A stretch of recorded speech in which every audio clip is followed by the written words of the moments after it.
সাহায্য করবে, জিন জাতি মানুষকে সাহায্য করলে, মানুষ জাতি ইনসানকে, জিন জাতিকে সাহায্য করলে তারপরেও এই বিধানের মতো আরেকটা বিধান আনতে পারবে। এই বিধান কেমন বিধান? এই বিধান হচ্ছে আল্লাহ রাব্বুল আলামিন 18 নম্বর সূরা আল কাহফের 109 নম্বর আয়াতে বলেন, কুল লাউ কানাল বাহরু মিদাদান লিকালিমাতি রাব্বি লানাফিদাল বাহরু ক্বাবলা আন তানফাদা কালিমাতু রাব্বি ওয়া লাউ জি'না বিমিসলিহি মাদাদা। নবী আপনি বলুন, যদি এই পৃথিবীর বৃক্ষগুলি যদি কলম হয়ে যায় আর এই পৃথিবীর পানি যদি কালি হয়ে যায়, এই বৃক্ষ নামক কলম দিয়ে আর পানি নামক কালি দিয়ে যদি এই বিধানের তাসরিহ, এই বিধানের এক্সপ্লেইন যদি ব্যাখ্যা লেখা শুরু করে, তারপরেও পৃথিবীর মানুষ এর ব্যাখ্যা, এর বিশ্লেষণ লিখে শেষ করতে, কার কথা? আওয়াজ দিতে হবে, কার কথা? আল্লাহর কথা। শুধু তাই নয়, 31 নম্বর সূরা লুকমানের 27 নম্বর আয়াতে আল্লাহ রাব্বুল আলামিন বলেন, ওয়ালাউ আন্না মা ফিল আরদি মিন শাজারাতিন আকলামু ওয়াল বাহরু ইয়ামুদ্দুহু মিন বা'দিহি সাবআতু আবহুর মিম্মা নাফিদাত কালিমাতুল্লাহ। এই পৃথিবীর গাছের সাথে আরো যদি 7 পৃথিবীর গাছ যোগ করা হয়, এই পৃথিবীর নদী, নালা, খাল, বিল, পুকুর, ডোবা, সাগর, মহাসাগরের পানির সাথে যদি আরো 7 পৃথিবীর সাগর মহাসাগরের পানি যদি যোগ করা হয়, তারপরে এই বিধানের ব্যাখ্যা লিখে শেষ করা। আপনাদেরকে প্রশ্ন করি, এই পৃথিবীতে মানুষ বেশি নাকি গাছ বেশি? এই পৃথিবীতে মানুষের সংখ্যা বেশি না গাছ গাছালির সংখ্যা বেশি? এই পৃথিবীতে পানির সংখ্যা বেশি না মাটির সংখ্যা বেশি? 4 ভাগের 3 ভাগ। খেয়াল করুন আল্লাহ কি বলেছে, যে 3 ভাগ যদি পানি হয়, গাছ যদি ফলন হয়, তাহলে গোটা পৃথিবীর কতগুলি গাছ আর কতগুলি পানি, ওই কলম দিয়ে আর ওই পানি দিয়ে কালি দিয়ে যদি এই বিধানের অনুরূপ যদি কোনো বিধান পৃথিবীর মানুষ আনতে চায়, ব্যাখ্যা লিখতে চায়, শেষ করতে পারবে না, অনুরূপ বিধান আনতে পারবে না। তাহলে বোঝা গেল ভারতের কংগ্রেসে যে বিধান তৈরি হয়, বাংলাদেশের পার্লামেন্টে যে বিধান তৈরি হয়, অন্য দেশের সিনেটে যে বিধান তৈরি হয়, জাতিসংঘে বসে পৃথিবীর মানুষের জন্য যে আইন এবং কানুন তৈরি করা হয়, বাংলার পার্লামেন্টে বসে আওয়ামী লীগ বলেন, বিএনপি বলেন, জাতীয় পার্টি বলেন, যারাই বলেন, বেনামাজি বলেন, সুদখোর বলেন, ঘুষখোর বলেন, মদখোর বলেন, বিড়িখোর বলেন, এরকম সন্ত্রাস বলেন, চাঁদাবাজ বলেন, হাজাকার বলেন, বাস্তান বলেন, যারাই মানুষ জাতির জন্য বিধান তৈরি করে, এই বিধানের মতো কোনো বিধান হতে পারে না। সুতরাং মানুষের জন্য বিধান তৈরি করলে সমাজে, রাষ্ট্রে কোথাও শান্তি আসবে না, বেকারত্ব দূর হবে না, দারিদ্র দূর হবে না, মানুষের চরিত্র সংশোধন হবে না, পৃথিবীর মানুষের শান্তি এবং সুখ নিশ্চিত করতে পারবে না।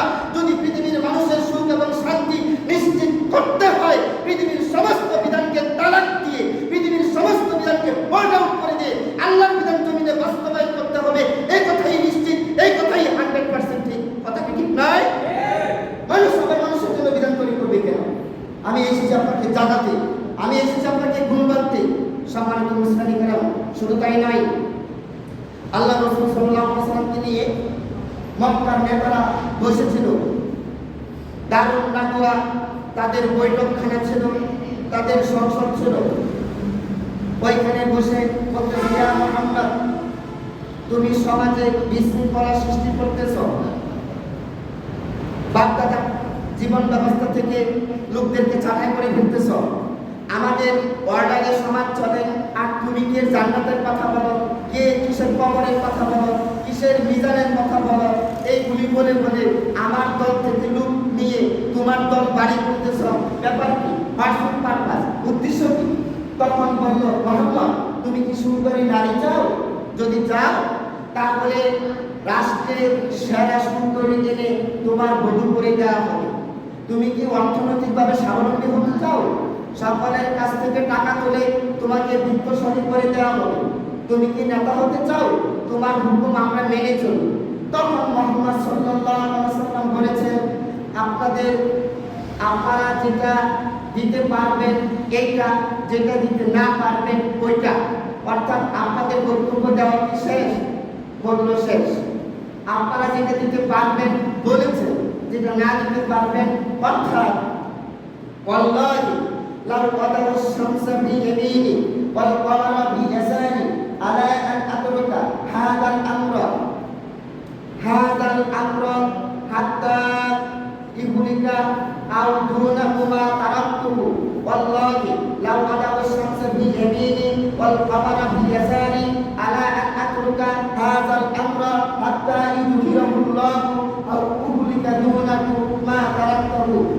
হে মক্কার মুরল্লিরা, মাতব্বররা, তথাকথিত পার্টি নেতারা, শুনে রাখো, আকাশের সূর্যটা যদি মুহাম্মদের ডান হাতে এনে দেওয়া হয়, আকাশের চন্দ্রটা যদি মুহাম্মদের বাম হাতে এনে দেওয়া হয়, তাহলেও এই মুহাম্মদ যেই কার্যক্রম শুরু করেছে, যে দাওয়াতি অভিযান চালানো শুরু করেছে, যেই সমাজকে মানুষকে আলোর দিশা দেওয়া শুরু করেছে, গোটা আকাশ জমিনের চন্দ্র সূর্য আমার ডান হাতে বাম হাতে এনে দিল, আমি এই কাজ থেকে বিরত হব না।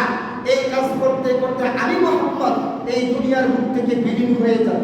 এই কাজ করতে করতে আমি মুহাম্মদ দুনিয়ার বুক থেকে নিঃশেষ হয়ে যাব।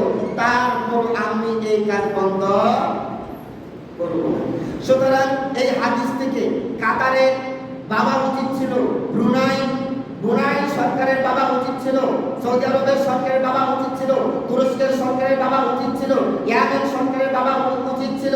এইরকম ভাবে মালয়েশিয়া বলেন, ইন্দোনেশিয়া বলেন, সকল রাষ্ট্রের সরকারগুলি আমেরিকার চোখে চোখ রেখে বলা উচিত ছিল, রাশিয়ার চোখে চোখ রেখে বলা উচিত ছিল, শোনো আমেরিকা যে মুক্তি করে পৃথিবীতে মানুষের উপর জুলুম করতেছ, শোনো রাশিয়া যে জুলুম করতেছ, আমরা সমস্ত মুসলিম কান্ট্রির মানুষগুলি, সকল সেনাবাহিনী, বিমান বাহিনী, র্যাব, আর্মি, পুলিশ একযোগে পৃথিবীর মুসলমান কান্ট্রির সমস্ত অস্ত্র ব্যবহার করা হবে।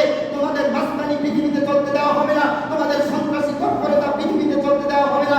সমস্ত মুসলিম কান্ট্রি ঐক্যবদ্ধ হয়ে আমেরিকার দিকে ঢিল ছুড়লে তারা পৃথিবীতে গন্ডগোল চালাতে পারতো না, মানুষের জীবন নিয়ে গুলি খেলে পারতো না, আমাদের উপর গণতান্ত্রিক বিধান চাপিয়ে দিতে পারতো না, আমাদের উপর সুদের বিধান চাপিয়ে দিতে পারতো না, আমাদের উপর অশ্লীলতার বিধান চাপিয়ে দিতে পারতো না পারে। এই জন্য আমরা আমাদের জায়গায় তেলমাখা অবস্থানে পড়ে রয়েছি, তাই তারা এইরকম গোল দেওয়া সম্ভব হয়েছে। কথা কি ঠিক নয়? তুমি সেনাবাহিনী কিসের জন্য পালন করো? তুমি পুলিশ বাহিনী কিসের জন্য পালন করো? তুমি র্যাব বাহিনী কিসের জন্য পালন করো? তামাম পৃথিবীতে মুসলমানদের জীবন নিয়ে ছিনিমিনি খেলা হচ্ছে, তামাম পৃথিবীতে অস্ত্রের গুলি খেলা চলছে, তামাম পৃথিবীতে মানুষের জীবনটা এখন বিপ্লব জীবনের চাইতেও লম্বা হয়ে গিয়েছে। যেই রমজানে আমরা ইফতার নিয়ে ব্যস্ত, যেই রমজানে আমরা সাহারি নিয়ে ব্যস্ত, যেই রমজানের শেষে আমরা ঈদের কেনাকাটা নিয়ে ব্যস্ত, সেই রমজানে ফিলিস্তিনের মাটিতে গণকবর দেওয়ার জন্য তারা ব্যস্ত।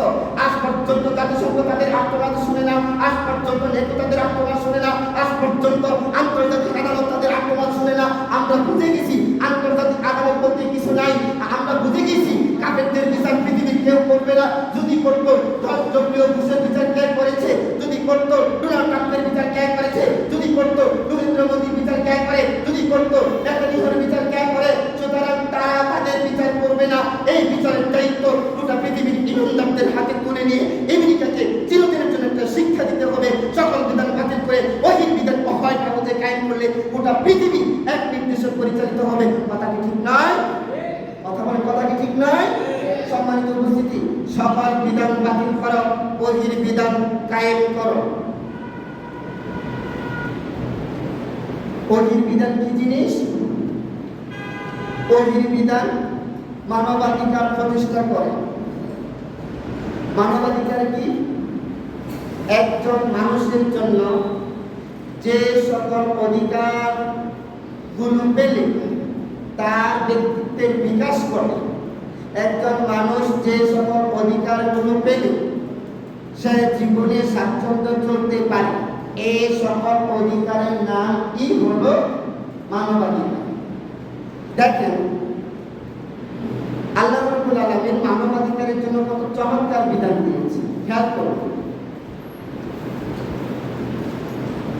এই সূরার মধ্যে, এই কোরআনের মধ্যে 5 নম্বর সূরা, সূরা মায়েদার 32 নম্বরে আল্লাহ বলেন একটা মানুষের জীবন নিয়ে যাওয়া কত কঠিন।